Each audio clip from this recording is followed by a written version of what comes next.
Hello, and welcome to Horns of a Dilemma, the podcast of the Texas National Security Review, TNSR. I'm Doyle Hodges, Executive Editor of TNSR. When most of us think of North Korea today, we think of its status as the quote-unquote hermit kingdom, an international pariah state, with fewer friends and fewer allies. But it wasn't always thus. As today's guest, Professor Benjamin Young, details, throughout the 1960s, 70s, and even into the 1980s, North Korea exerted a substantial influence in the Third World and was seen as a model of a post-colonial state. Young speaks about his new book, Guns, Guerillas, and the Great Leader, North Korea and the Third World.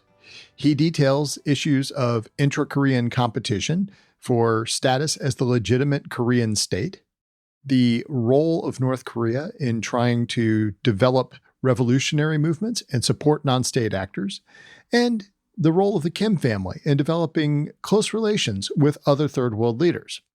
The story is a fascinating one that contradicts many of the preconceived notions of North Korea and points out the degree to which its current isolated status is a product of relatively recent choices it's made in its international relations. This talk was held at the Clements Center at the University of Texas, Austin, and was hosted by Professor Sheena Greitens. Let's listen in. So Benjamin Young is an assistant professor of Homeland Security and Emergency Preparedness in the Wilder School of Government and Public Affairs at Virginia Commonwealth University. He is the author of the book that we're talking about today, Guns, Guerillas, and the Great Leader, North Korea and the Third World, which came out earlier this year from Stanford University Press. He received his PhD from the George Washington University in 2018 and previously taught at the U.S. Naval War College and Dakota State University. He regularly publishes peer-reviewed articles on North Korean history and politics in a number of different scholarly journals, and is also a regular contributor to nknews.org, one of the major news websites that tracks developments on the Korean Peninsula and in North Korea in particular. I am a huge fan of Ben's work, and I'm particularly delighted that we could welcome him today. I wish it could have been in person, but Ben, until we can get you to Austin in person, we're delighted to be able to offer you a very warm digital welcome to campus. With that, I will turn it over to you for your initial remarks, and we're excited to learn more about the book. So thanks, over to you. Thank you, Sheena. I really appreciate it. And I'm excited to talk to you all. And I'm excited to be there virtually with you all at UT Austin. So I'm going to share my screen. I have some pictures, some slides where I'll talk a little bit more about my book. So in my book, I open up with an anecdote about this statue. This statue was built by a North Korean construction company known as Mansu Dae. And this North Korean monument is not actually in North Korea. It is in the capital city of Senegal, Dakar. And this monument is known as the African Renaissance Monument. And I really think that this is a look into an alternative perspective of North Korea. North Korea not as this isolated hermetic state, but as this internationalist actor. And so I use this monument as a window into talking about North Korea from a non-Western lens. In my book, I trace North Korea's relationships with what I term the Third World. And nowadays, the term Third World is basically has a negative connotation, but it wasn't always that way. Actually, during the Cold War era, the term Third World was actually used by people in the post-colonial world as a term of empowerment, as a term to seek an alternative way of development, development that wasn't going to be like US-style liberal capitalism or Soviet-style authoritarian socialism. And in my book, I explore really four themes. The first theme that I explore is inter-Korean competition. And this was the struggle for legitimacy with the Republic of Korea, because North Korea saw itself as the legitimate sole government on the peninsula. So North and South Korea competed for diplomatic votes in international forums. And up until about the mid-1970s, North Korea actually looked like the more appropriate model of post-colonial development. The second theme that I explore in my book is North Korea's support of national liberation struggles and post-colonial governments. And a lot of this support derived from the North Korean leadership's own guerrilla experiences. Kim Il-sung, the founding leader of North Korea, was a guerrilla fighter during the 1930s, fighting against Japanese colonialists. And many of his comrades within the North Korean leadership circle also originated from this Manchurian experience. And so they had some sympathy for other people fighting around the world for their national independence and sovereignty. The third theme that I explore in my book is this belief in North Korea as a developmental model that could be applicable for other third world nations. To us, this may seem crazy, right? North Korea, this nuclear pariah state whose economy is stagnant and is not very vibrant. But many people around the post-colonial world looked at North Korea as perhaps a good model of rapid industrialization, and especially for narcissistic third world leaders like Robert Mugabe or Yohei Museveni in Africa. They looked at North Korea's personality cult and the immense discipline and loyalty within that country for their leadership as models that they wanted to replicate in their homelands. And this kind of leads into my fourth theme that I explore in my book, and that's Kim Il-sung's own personal relationships with other post-colonial leaders. And there was this real kind of mobilization for the North Korean propaganda apparatus to promote Kim Il-sung as this world revolutionary leader, as this champion for anti-colonial peoples all over the world. And this was quite interesting during periods of time because you had North Korean propaganda in African newspapers. And actually, the North Koreans even put advertisements in major Western newspapers like the Boston Globe, the Washington Post, even the New York Times. So if you actually go through the archives of the New York Times in the 1970s and 80s, you'll actually find North Korean propaganda in some of the ad sections. And so the North Korean government actually paid a lot of money to put ads in a lot of foreign newspapers, not only in the Western world, but also in the post-colonial third world.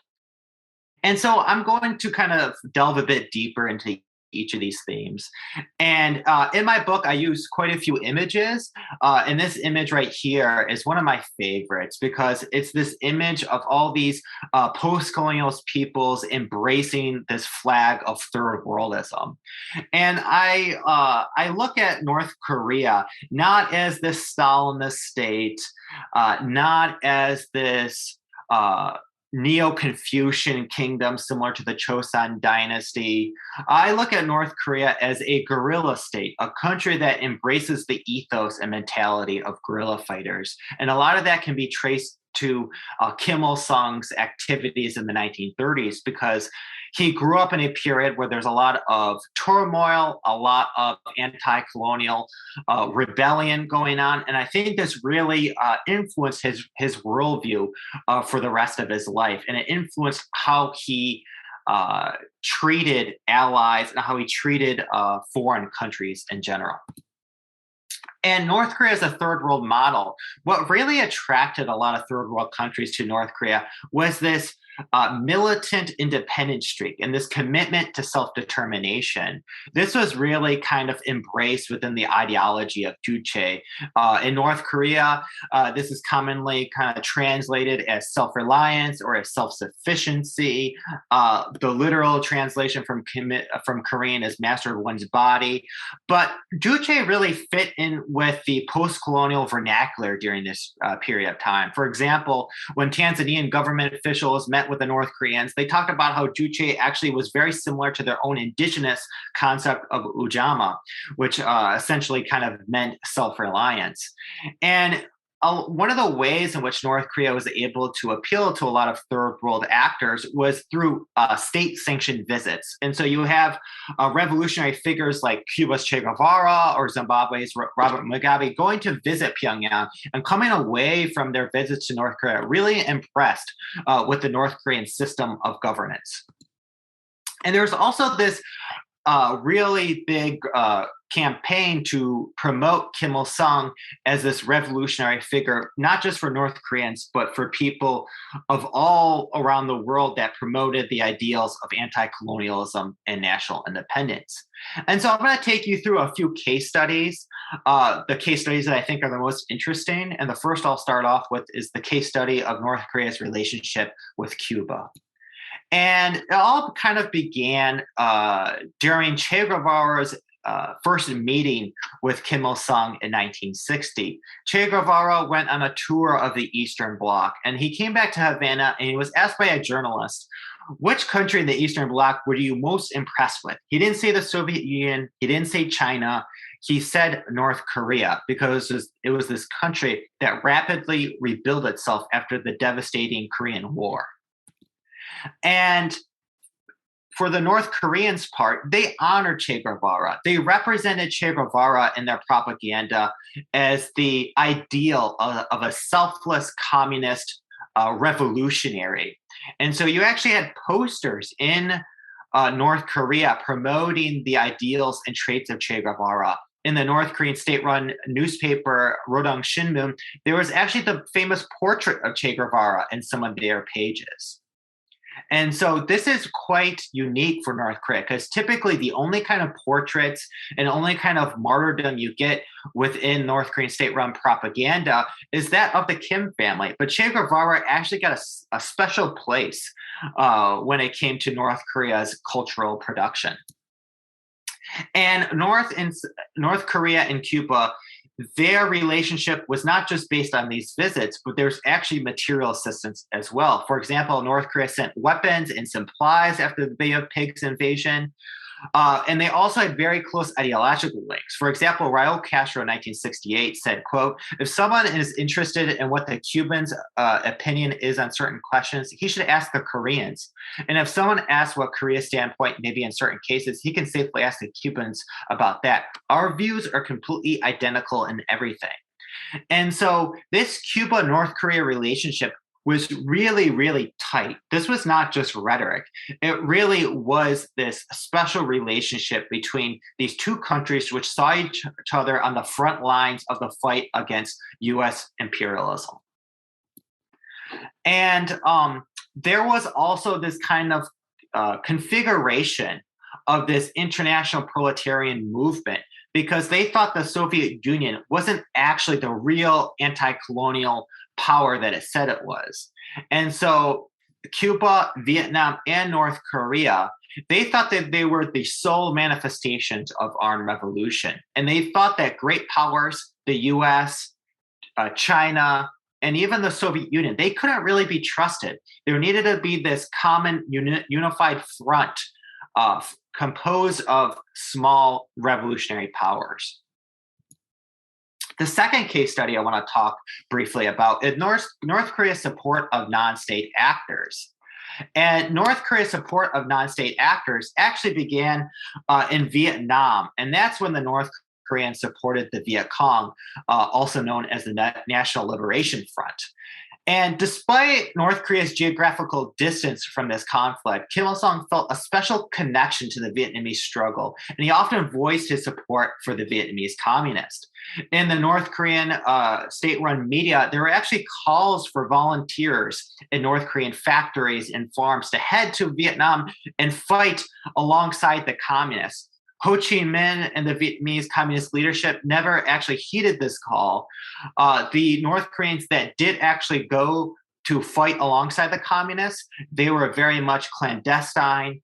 And there were around 87 North Korean pilots who fought alongside the Vietnamese, and they actually used North Vietnamese aircraft. And this was only actually revealed to the public in 2000. And that's when it was basically leaked to the Vietnamese state-run media that there was actually North Koreans who fought in the Vietnam War. And there has been more research done that looks at other North Korean actors that were playing a part in the Vietnam War. And North Korean propagandists were actually in Vietnam War, and they were trying to influence South Koreans to defect to the North Korean side. And so North Koreans are also helping the Vietnamese communists with radio operations and communications logistics. In Africa, North Korea actually assisted non-state actor groups such as ANC, which was Nelson Mandela's political party, and Namibia's Southwest Africa People's Organization, which was fighting against white minority rule in Namibia. And North Korea assisted these groups by helping to train them in Angola-based training camps. So the North Koreans actually carved out a niche kind of as being this trainer of foreign revolutionaries, whether they would go to North Korea and learn how to be a successful guerrilla fighter or in training camps around the world. And later, these post-colonial governments they repaid a debt to the North Koreans. For example, the Namibian government gave a contract to the North Korean construction company Mansudae to help build a statue honoring the revolutionary martyrs of the anti-colonial struggle. So this is a North Korean built statue in contemporary Namibia. The North Koreans also tried to foment an insurrection on the small South Asian island of Sri Lanka. The North Korean embassy was trying to help this Che Guevarista neo-Maoist group in that country to overthrow the socialist-leaning government. Basically, the North Koreans thought that the government there wasn't socialist enough, and the North Korean embassy in Sri Lanka during the early 1970s was helping this very small fringe radical organization. Later on, it was discovered that the North Korean diplomats were helping this group. This insurrection was unsuccessful, and the North Korean diplomats were actually forced to leave Sri Lanka. And Mexico, our neighbor here in the United States and a very close neighbor to y'all in Texas. So Mexico was also kind of part of this North Korean internationalism. There was a small fringe radical leftist organization known as the Mexican Movement for Revolutionary Action. And several members actually traveled to Pyongyang via the Soviet Union and received guerrilla training there. And then they came back to Mexico, and this connection to the North Koreans was uncovered. Several of these members actually went to prison. The Los Angeles Times actually covered a bit of this North Korean connection as well. So the North Koreans were active all over the world, not just in Asia, not just in Africa, but even in Latin America. The third case study I want to talk about is North Korea's very unique relationship with Zimbabwe, and specifically Robert Mugabe. So Robert Mugabe, the former leader of Zimbabwe, who has passed away, I believe he passed away a couple of years ago, he had a very close personal friendship with Kim Il-sung and the Kim family regime overall. Robert Mugabe, his fascination grew after several visits to North Korea. His first visit in 1980, he came away from North Korea talking about how great the agricultural program of North Korea was. And he said to journalists back home, Zimbabwe had much to learn from the North Korean experience. And one of the unique ways in which Mugabe tried to replicate the North Korean structure was having his own version of the mass games. The mass games, as many of you may know, is this unique North Korean style mass gymnastics event where there's thousands of youth and of young people participating in this. And so it is this huge event. And North Korea actually tried to spread its mass games aesthetic throughout Africa. And there's a number of countries that did take up North Korea's offer to send mass games instructors. So you had actually like little mini North Korean style mass games in Somalia and Uganda. And even today in Zimbabwe, I actually found a document online that looks at Zimbabwe's primary school curriculum. And they still have the mass games as part of the official school curriculum there. So the mass games was something that appealed to a lot of post-colonial governments because it promoted physical fitness, loyalty to the regime, and national unity. But there's a darker history of North Korea's participation and involvement in Africa. And that is North Korea helped Mugabe crack down on political opposition within his country. Around 100 North Korean military specialists went to Zimbabwe and helped Mugabe basically crack down on internal dissent. The infamous North Korean trained 5th Brigade went on to kill around 20,000 so-called dissidents in Matabeleland. And so this is actually a photo of a North Korean instructor in Zimbabwe. And this campaign was Gukura Hundi, which means the rain which washes away the chaff, which is very kind of dark but symbolic.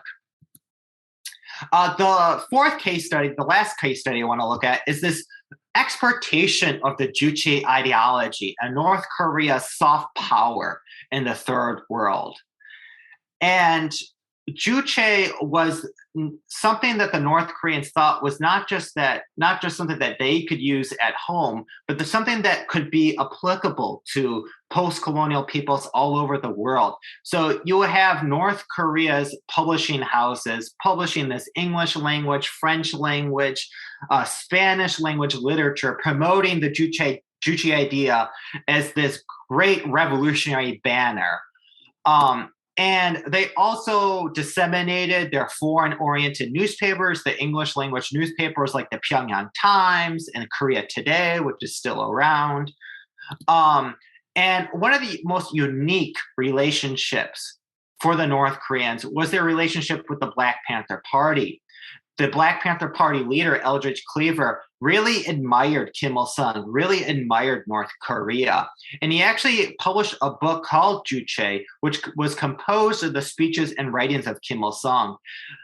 Eldridge Cleaver wrote the foreword to this book, and this was something that was disseminated amongst the radical leftist circles of the United States in the late 1960s, early 1970s. I actually wrote my master's thesis on North Korea's relationship with the Black Panther Party, and that's what kind of led me into writing my dissertation and then my book on North Korea's broader relationships with third world nations and actors.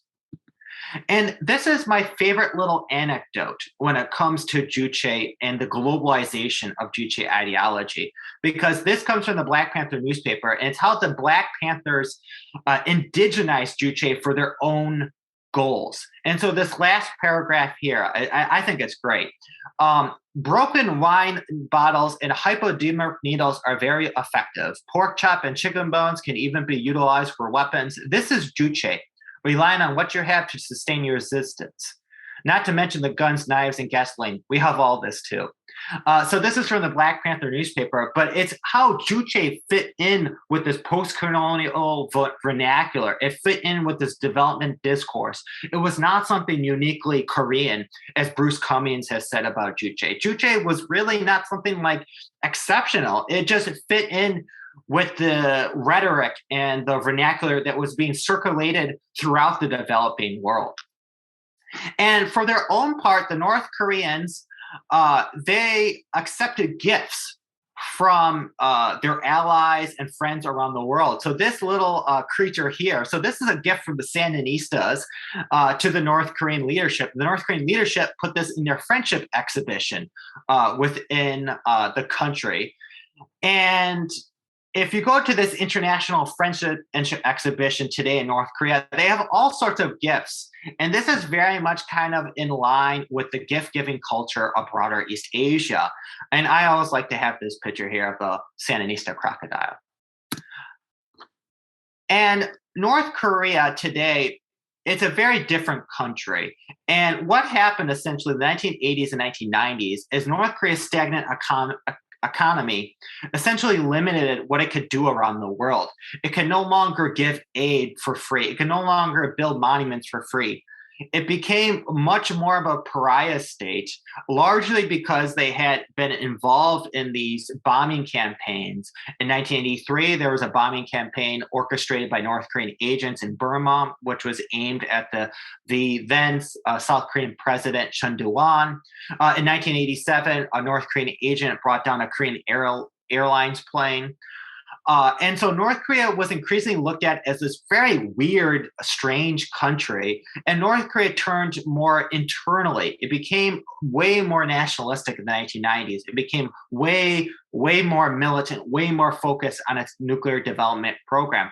But you still see hints of North Korea's internationalism. For example, if you go to the capital of Mozambique, Maputo, there is a Kim Il-sung Avenue, and it crosses Mao Zedong Avenue. There's still Juche idea study groups in Africa. This is actually a picture of the leader of the Nigerian Juche idea study group. And my book really looks at a period of North Korean history, which is not commonly seen when you're reading about North Korea in the mainstream media. And it gives a very kind of nuanced view of North Korea. North Korea was not all bad, it was not all good.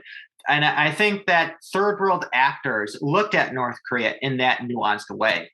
And so there was this Peruvian poet and intellectual named Gennaro Canera Checa, and he published a book during the Cold War era called Korea, Iron, and Rice. And in my conclusion of my book, I have this really great quote from him, and I want to read it to you, just something to end on.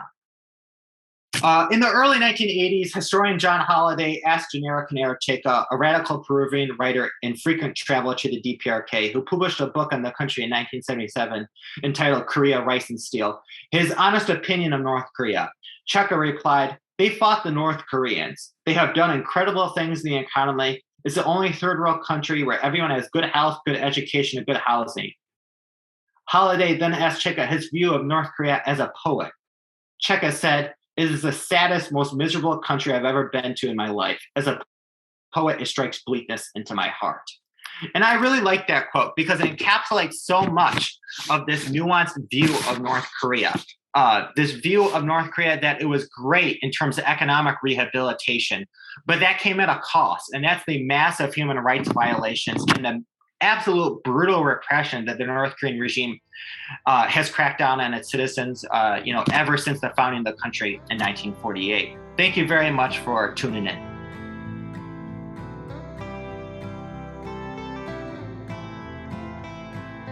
Thank you for listening to this episode of Horns of a Dilemma, and please don't forget to visit our website at tnsr.org.